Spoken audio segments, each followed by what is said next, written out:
Hello there, Sarah from 17 once again. This is my Burial at Sea, 1999 mode video walkthrough. We're still in Housewares, we're gradually progressing towards the end of the game, and this room was weird. My first playthrough, I activated that decoy and the splicers that are hiding on the right attacked it, so then I could just come along and kill them. But on this playthrough, they just didn't. So I had to come down here and use this just ridiculous gun. And as you saw, there was a turret here, there was a bunch of gasoline and a barrel, and it just killed everything once one of those people erupted. This is one of those guns that you're glad it's in the game, but at the same time, if you're looking for challenge, you're gonna lose it because it fucking mauls people. It's glorious.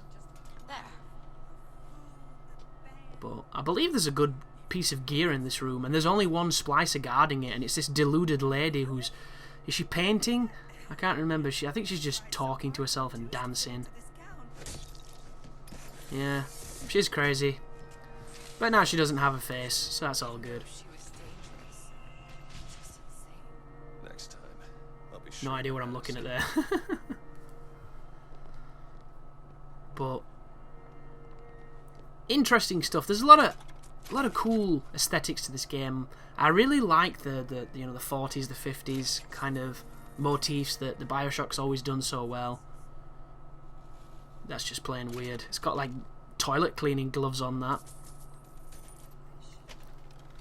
But it makes me wonder as well what they're going to do next, Irrational, because this game's done. They're working on the DLC.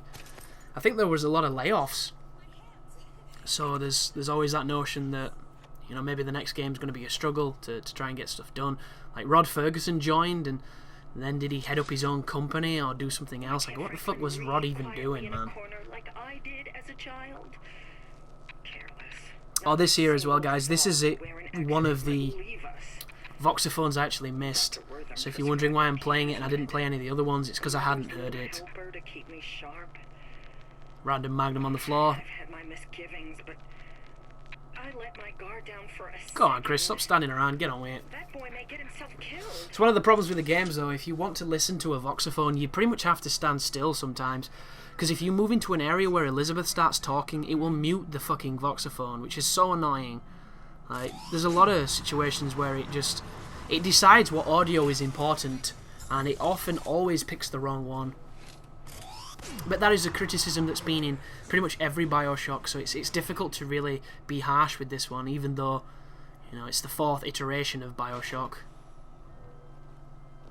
4th? Is it 4th? No, it's 3rd.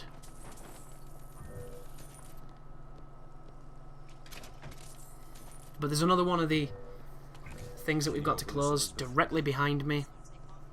So once again, make sure you pick up everything before you hit it, because then you'll get that checkpoint and it'll save you from doing time, you know, from menial tasks if you do die. And it is easy to die, especially if you're drinking beer like I am and getting shit all over your screen blurring.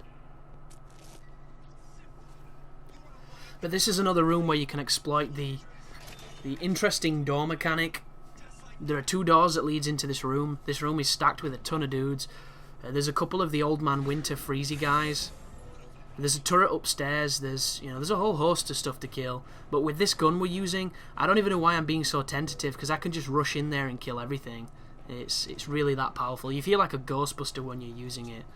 So the possession didn't do shit for that guy. He's just stood around like a clown. Up here, there's the first enemy. There's the second possession. And hopefully they're going to do some damage, but it doesn't sound like they are. But there's the violin, because I moved so far away from conflict that it kind of despawned the aggro range. Wow, I just picked up the carbine. Interesting choice. I must be wanting to save the gun. I wish I knew what was going through my mind at this point, but I really don't. So instead I'm just going to show you me utilising this door trick of essentially having the best piece of cover ever because you're in completely no danger.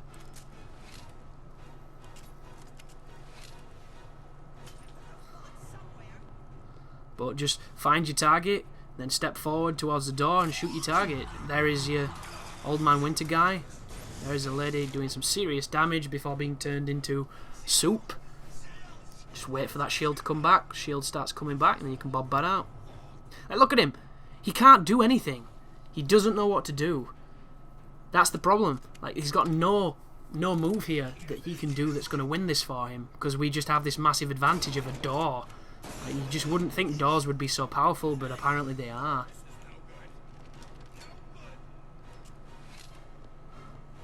Which is interesting, because I'm tempted to go back to the original Bioshock and see if it works on that, but I remember a lot of the doors on Bioshock just being the spinny handles like off a ship.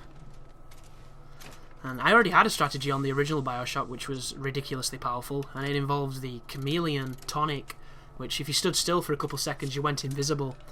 And what would happen is you could get a bunch of splices on you, you could run away, go invisible, and then they would all de-aggro, so they would just be walking around kind of passive.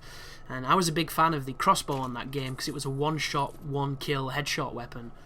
And I would just stand there completely invisible, wait for somebody to come near me. As soon as he stood still, I'd shoot one shot on his face, kill him instantly, and I'd go back invisible. And it'd just be a case of, I would hunt every splicer like a predator, and there was nothing they could do because they never knew where you were.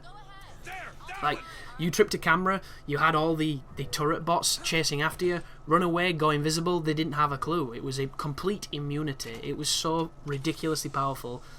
And that was only one strategy. When I figured out that telekinesis was an insta-kill on every single enemy going, except for bosses, all you had to do when a group of guys were running at you was kill the first guy, pick up his body, and proceed to throw him at his friends, because it would one-shot them. And it took no ammo at all. It was so overpowered. And I think they changed that a little bit in the second one. The second one was a little bit more resilient. It was also a lot linear. I didn't like it how the little sister attacks were all kind of scripted. It was all, you know, oh, you've done a certain thing in this room, and now the little sister comes. And I thought, I don't know, fast enemies, I don't know what to think about them. You know, when you've got somebody big, strong, and damaging, and then you give him the ability to be quick, I think it kills it for me. Like, I didn't mind it with the bouncers so much because they only had the charge attack, but the big sister, she was just fast and damaging all the time. And the handymen in this, I've never seen an enemy that big that does that much damage cover distance to you so mercilessly and so quickly. Like, I'm amazed that I've never had trouble with the handymen, because on paper and mechanically they're a fucking nightmare, but I think it must be the damage. They just don't do enough damage for them to warrant being a massive threat. And they still do a lot of damage. Like, they take your full shield. I don't know what it is. It's just weird. I'd have to analyse what exactly it is about that enemy that stops it from being the force of nature it seems to be when you're fighting it. But that's the end of the second section. So thank you for watching, guys. There's only 2 more parts left, and I will see you in those. So you take care now.